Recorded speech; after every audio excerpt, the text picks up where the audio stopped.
Okay, here's part 3 of the WEC 51 post-fight analysis. Diego Nunes beat Tyler Toner by unanimous decision. Good win by Diego Nunes. He's been having a lot of decisions lately, so you gotta wonder if he's gonna go to the fight for the title anytime soon. But the thing is, he is definitely in title talks right now. Him and actually Hominick. Diego Nunes fights out 140. Yes. Yeah. Him, Hominick, and Grisby are the 3 guys right now in around that 145 title contention. Nunes, really good fighter. I forgot who he trains with. He trains with some really good guys as well. I want to say he trains with Nova União, if I'm not mistaken. I'm not 100% sure. Tyler Toner's a really good fighter too. I think he'll be back for sure. Probably gonna fight in the prelims again. I wouldn't be too surprised to see Diego Nunes fight on the main card after this. He's actually has a pretty good streak on him right now. After that, Chris Hordecki beat Ed. Is it 8mm or 9mm Radcliffe by split decision. I'm never that impressed with Hordecki. I hate to say it. Good win for him to beat Radcliffe. But, yeah, I'm never impressed with him. I also think he should cut down from lightweight to featherweight. I don't really know if this is, like, the optimal weight for him. I think he should test the waters at 145 to see how he'll do. He did get blasted by, like, Enjo Gawani and whatnot. This is probably one of his stronger wins to date. The last guy Hordecki fought was not a WC level fighter, so yeah. Radcliffe, good fighter. He's just kind of middling around in the lightweight division right now. It's tough to say who can fight next. Maybe like a Castillo or something. I really don't know. Lamas or something. Tough to say. I can't really say who he'd fight next. And then after that, good comeback win from Mike Thomas Brown. TKO round 1 over Cole Providence. This was pretty expected. I expect Mike Brown to be back in the main card pretty soon after this performance. It's just nice to see him come back up. Tough to say where he goes here. Brown is really well known for beating Uriah Faber twice. And he's beat some pretty good competition at featherweight. He's a really good featherweight. He lost to Gambarian, lost to Aldo. No love loss. You can't really blame him there. I don't know if they're gonna use him in a. I can kind of see him using him in a Rich Franklin type of role or John Fitch role maybe. Where he's kind of like the gatekeeper to the champion type of deal. The problem is he might be one of those guys that can beat everyone except for like Gambarian and even if he had a rematch for Gambarian, he might actually do pretty well. He might actually win. But he's just a guy that probably can't beat Jose Aldo or Jose Aldo. But yeah, I expect to see him in the main card against someone pretty tough. Maybe like George Roop or something. That would be pretty cool. As far as Cole Providence goes, tough to say where he goes. No one really knows who. I don't think many people know who he is. Even I don't have much information about the guy.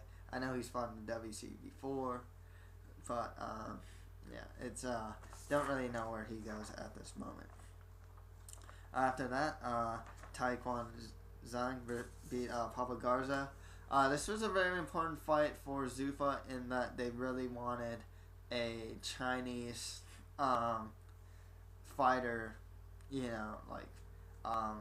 winning in the UFC because they would definitely want to get into the Chinese market. A nice guillotine win too.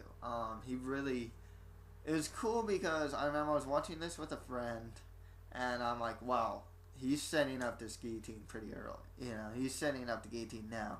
He was on top and half guard, already putting his arm around the neck for the guillotine.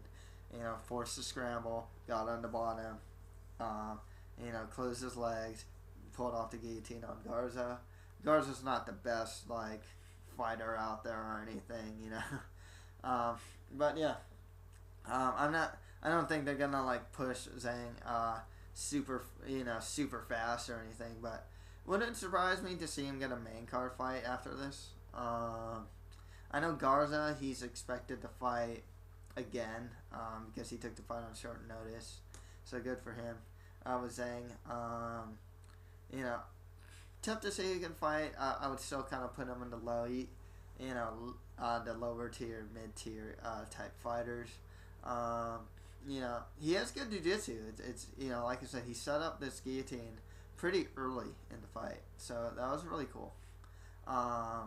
And his ground skills look to be pretty good too. Good. You don't know much about his stand-up yet, but I don't really know too much about his wrestling yet either. So it's really hard to say where he stands. I'd kind of say he's kind of untested right now.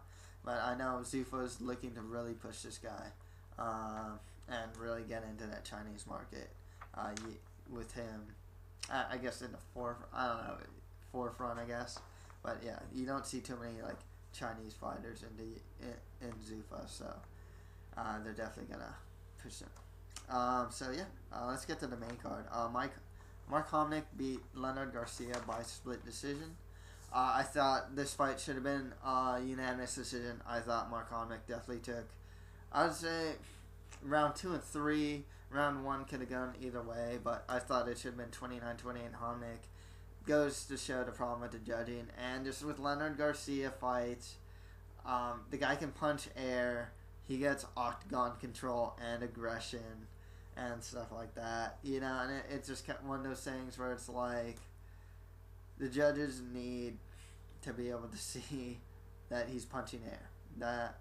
And this whole idea of octagon control, ring generalship, or cage generalship, or aggression shouldn't mean anything if you're not connecting at all. I mean, if guys counter-punching, which Homnick was doing, he's not necessarily dictating where the fight is, but he's landing the cleaner and more significant offense. And I think that should count for a lot more than punching air. Good jabs by Homnick, good counter-punching by Homnick. With Garcia, he was actually following a game plan, so that was good for Garcia. He was circling a lot, not getting into too many brawls, so good for him. Homnick is in title talks right now. I think Grisby is if he beats Coach or Koch, I don't know how to pronounce his last name. I think Grisby will get the first crack at Jose Aldo, but Homnick is right behind him. Him versus Diego Nunez makes a lot of sense to me.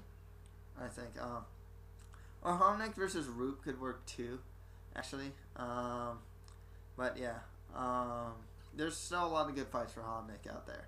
I think he's really good. His ground skills are really good. He submitted a lot of guys, and his stand-up's really good as well. His cardio's also good too.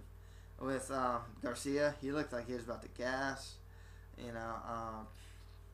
There's still a lot of fights for him though, so you can give him like toner or something like that. So there's still a lot of fights for him.